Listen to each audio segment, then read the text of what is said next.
अल्लाह ही अल्लाह किया करो, दुख न किसी को दिया करो। जो दुनिया का मालिक है, नाम उसी का लिया करो। अल्लाह ही अल्लाह। अस्सलामु अलैकुम वरहमतुल्लाहि वबरकातुहू।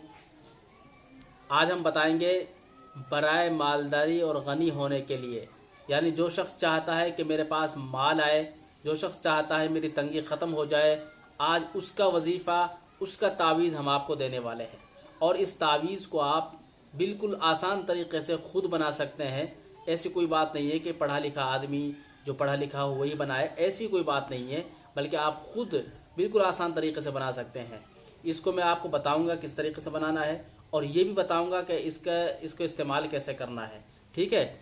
और ये भी बताऊंगा कि इस दुआ को पढ़ना कैसे है। जो दुआ मैं आपको बताऊं उस दुआ को आपको पढ़ना है इंशाअल्लाह ताला।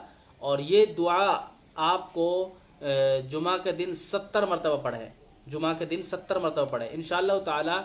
2 जुमे नहीं गुजरेंगे कि वो शख्स मालदार और गनी हो जाएगा। बात समझ रहे नहीं? यकीन करें इंशाअल्लाह ताला, अल्लाह ताला आपको ज़रूर मालदार करेगा।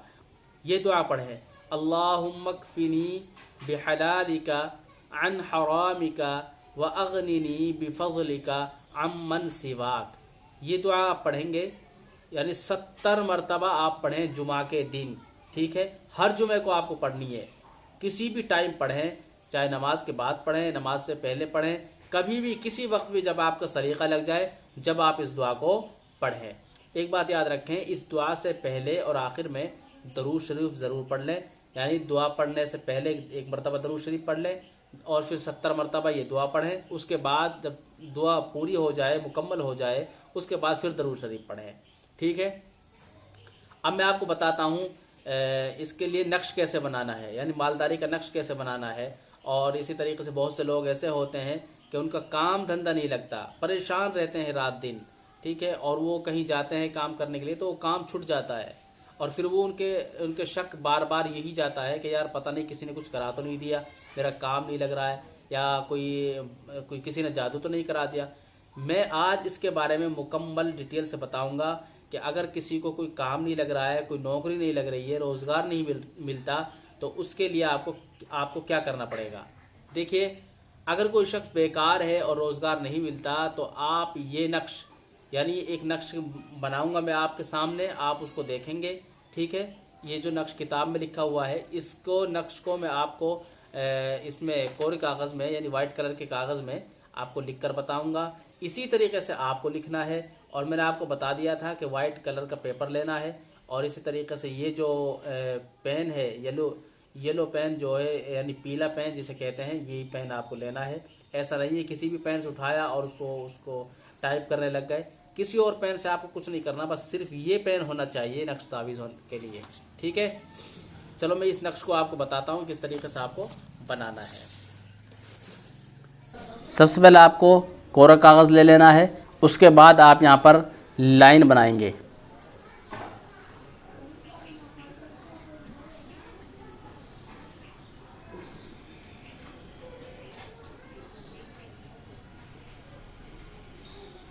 ठीक है, इस तरीके से। उसके बाद आप यहाँ पर 3 लाइन खींचेंगे,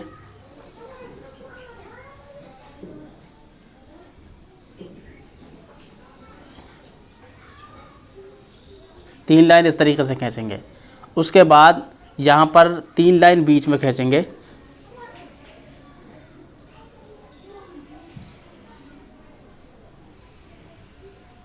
ठीक है। मैंने पहले बता दिया था कि छोटी बड़ी अगर लाइन रह जाए कोई दिक्कत नहीं है, कोई खाना बड़ा रह जाता है, कोई छोटा रह जाता है, कोई दिक्कत नहीं है, इससे आप टेंशन मत लीजिए।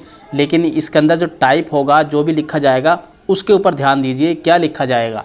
सबसे पहले आपको यहाँ पर जो नंबरात लिखने हैं, उन नंबरात को गौर से ध्यान से देखिए। सबसे पहले यहाँ पर लिखा जाएगा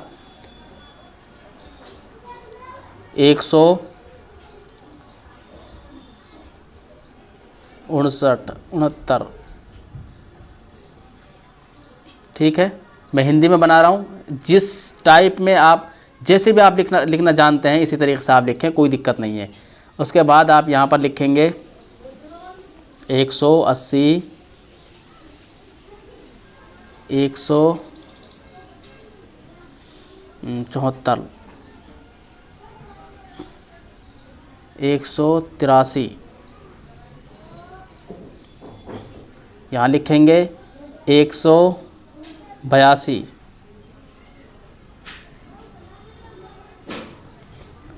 175, 177,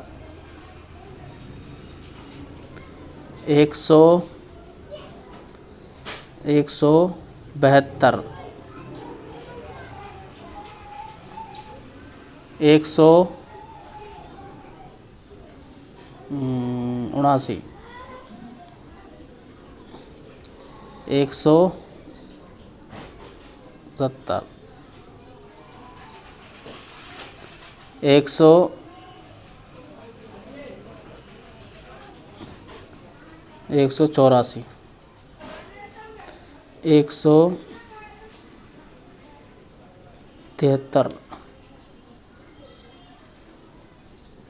173, 176, 181,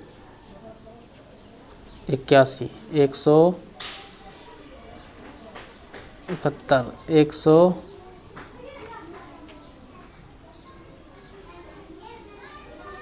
178। देखिए यहाँ पर जो मैंने लिखा है इस नक्श के अंदर, ये आपको लिखना है। याद रखें कि एक जो भी गिनती है ना वो सिर्फ सिंगल रहेगी। ऐसा नहीं है कि भाई 180 इसमें आया तो 180 दूसरी जगह भी आ जाएगा, बल्कि हर खाने के अंदर अलग अलग नंबरात होंगे, ठीक है। और ऐसा नहीं है जैसे मन चाहे से बना लिया, बल्कि मैं मुस्तकिल किताब से देख कर बना रहा हूँ। और इंशाल्लाह ये आजमाया हुआ नक्श भी है, आप इसको इस्तेमाल करेंगे। अब ये ध्यान रखें आप इसको इस्तेमाल किस तरीके से करेंगे वो उस पर ध्यान दीजिए। कुछ नहीं करना है आपको, इसको आप सिर्फ तय बना दीजिए इस तरीके से, एक तय एक मरतबा दुल्लड़ कर दीजिए ऐसे। इस तरीके से करने के बाद अब इसको मोड़ना नहीं है आपको, सिर्फ इतना ही रखना है, ठीक है। इसको आप कहाँ रखेंगे, यानी घर के अंदर ऐसी जगह रखिए, या जैसे ऊपर छोटे छोटे सुराख होते हैं उनके अंदर ऐसे पुरा दीजिए, या कोई आपके घर के अंदर कोई संदूक है ऊपर रखी हुई जो हर वक्त रखी रहती है, कोई चीज़ ऐसी है जो हर वक्त रखी रहती है जिसको खोलने की बार बार ज़रूरत नहीं पड़ती, तो आप वहाँ इसको रख दीजिए। ऐसा रख दीजिए, ऐसा नहीं कि पंखा चल रहा है पंखा छोड़कर नीचे आ पड़े, ऐसी जगह मत रखिए, बल्कि ऐसी जगह रखिए कि अगर कोई हवा वगैरह चले तो उससे कोई प्रॉब्लम ना हो, वहीं के वहीं ये रहे इंशाअल्लाह ताला। और घर के अंदर बरकतें आएंगी और घर के अंदर मालदारी पैदा होगी, और जो तंगी है ये तमाम चीज़ें ख़त्म हो जाएंगी, ठीक है। और उन लोगों के लिए भी बहुत अच्छा नक्श है जो जिनकी नौकरी नहीं लगती, जिनका रोज़गार नहीं मिलता और परेशान रहते हैं, और बार बार उनका डाउट जाता है यार पता नहीं किसी ने कुछ करा दिया है नहीं कराया। तो इस तरीके से बहुत सारी चीज़ें होती हैं, कुछ नहीं होगा इंशाअल्लाह। ये नक्श बनाइए, घर पर बैठकर ख़ुद बनाइए और वीडियो को देखकर मुस्तकिल बनाइए, और इंशाअल्लाह ताला बहुत फ़ायदा होने वाला है, ठीक है। मुझे उम्मीद है इंशाअल्लाह आपको ये बातें समझ में आई होंगी और काफ़ी फ़ायदा होने वाला है। आप इस नक्श को इस्तेमाल कीजिए, जज़ाकल्लाह। और आप ये दुआ भी पढ़ते रहें, अल्लाहुम्मा अक्फ़िनी बिहलालिका अन हरामिका वागनिनी बिफ़ज़लिका अम्मन सिवाक। ये दुआ आप पढ़ें। और ये कर्ज़ की दुआ भी मानी जाती है कि कर्ज़ ख़त्म हो जाता है। ये दोनों तरीक़े से है ये दुआ।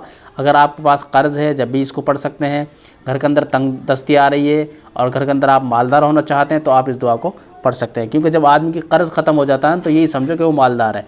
कर्ज़ की बहुत बड़ी टेंशन होती है, इसलिए ये दुआ आप पढ़ते रहें और साथ में नक्श बनाएं। नक्श बनाकर इसको रख दीजिए, हर जुमे में ये दुआ पढ़ते रहें, ठीक है। ठीक है, जज़ाकल्लाह।